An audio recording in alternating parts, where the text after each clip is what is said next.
स्वप्न, आत्मा और रहस्य। रात के सन्नाटे में जब सारा संसार नींद की आगोश में चला जाता है, तब एक रहस्य जन्म लेता है। यह रहस्य है आत्मा का नींद में कहा जाने का।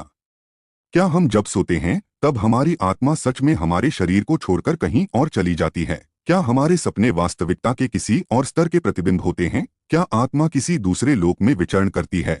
इस कथा में हम इसी गूढ़ प्रश्न का उत्तर खोजेंगे। हमारी कहानी का नायक है आरव, जो एक युवा शोधकर्ता है और उसे हमेशा यह जिज्ञासा रहती थी कि जब हम सोते हैं तब हमारी आत्मा के साथ क्या होता है।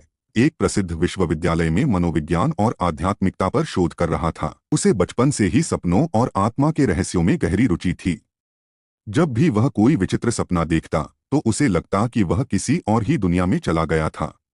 एक दिन उसने अपने प्रोफेसर से इस विषय पर चर्चा की। सर, क्या यह संभव है कि हमारी आत्मा सपनों के दौरान हमारे शरीर से बाहर निकल जाती है? प्रोफेसर शर्मा मुस्कुराए और बोले, यह प्रश्न जितना पुराना है उतना ही रहस्यमय भी। कई प्राचीन ग्रंथों में इस बात का जिक्र है कि जब मनुष्य गहरी नींद में होता है तब उसकी आत्मा एक अलग आयाम में चली जाती है। आरव को इस विषय पर और अधिक शोध करने की इच्छा हुई। उसने ठान लिया कि वह इस रहस्य को हल करके रहेगा। अध्याय 2, अनुभव से समझने की कोशिश। आरव ने कई पुराने ग्रंथों और अध्ययनों को पढ़ा। उसे पता चला कि प्राचीन ऋषिमुनि ध्यान और योग की सहायता से अपनी आत्मा को शरीर से बाहर निकालने की विधि जानते थे। इसे अस्त्रल प्रोजेक्शन कहा जाता है। इस अवधारणा को परखने के लिए आरव ने खुद पर प्रयोग करने का निश्चय किया। उसने ध्यान और विशेष श्वास तकनीकों का अभ्यास शुरू किया।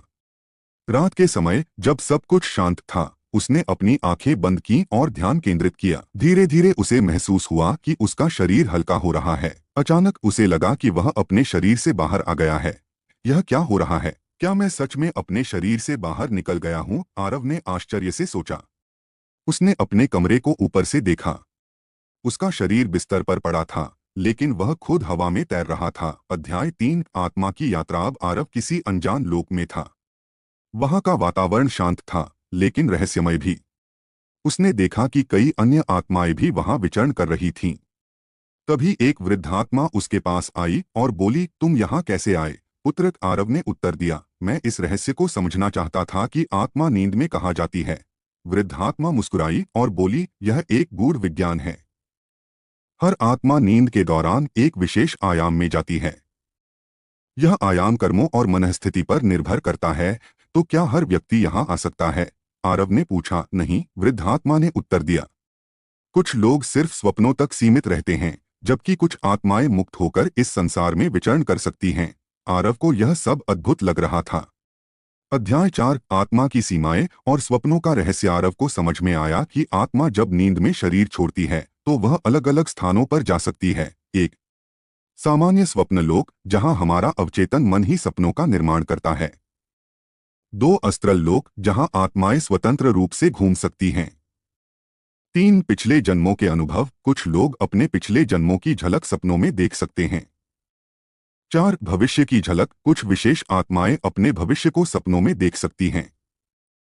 अब आरव के मन में एक और प्रश्न उठा, क्या आत्मा को वापस बुलाने का कोई खतरा भी होता है? वृद्धात्मा ने कहा, यदि कोई व्यक्ति बहुत गहरे अस्त्रल लोक में चला जाए और सही समय पर वापस न आए तो उसकी आत्मा शरीर से पूरी तरह से अलग हो सकती है।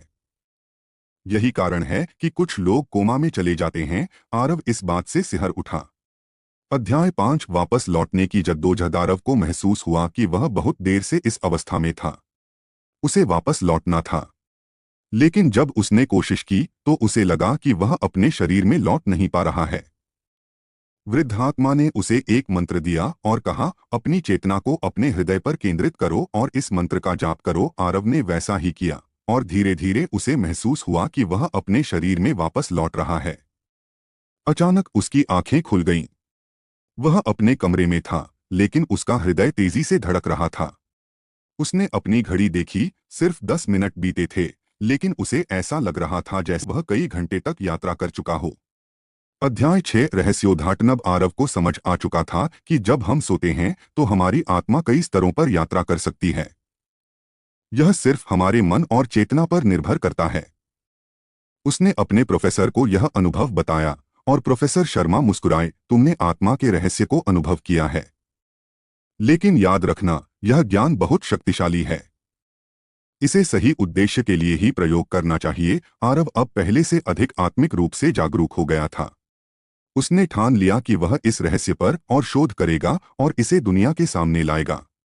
निष्कर्ष इस कहानी से हमें यह समझ में आता है कि नींद केवल शरीर के आराम का समय नहीं होती, बल्कि यह आत्मा की यात्रा का भी एक माध्यम हो सकती है। कुछ लोग केवल सपनों तक सीमित रहते हैं, तो कुछ विशेष लोग आत्मा की उच्च अवस्थाओं को भी अनुभव कर सकते हैं। यह प्रश्न अभी भी बना हुआ है, क्या हर कोई अपनी आत्मा को नींद में अनुभव कर सकता है? इसका उत्तर है हाँ, लेकिन इसके लिए ध्यान, अभ्यास और जागरूकता आवश्यक है। तो अगली बार जब आप सोए तो ध्यान दें, क्या आपका सपना सिर्फ एक सपना है या आपकी आत्मा कहीं दूर यात्रा कर रही है।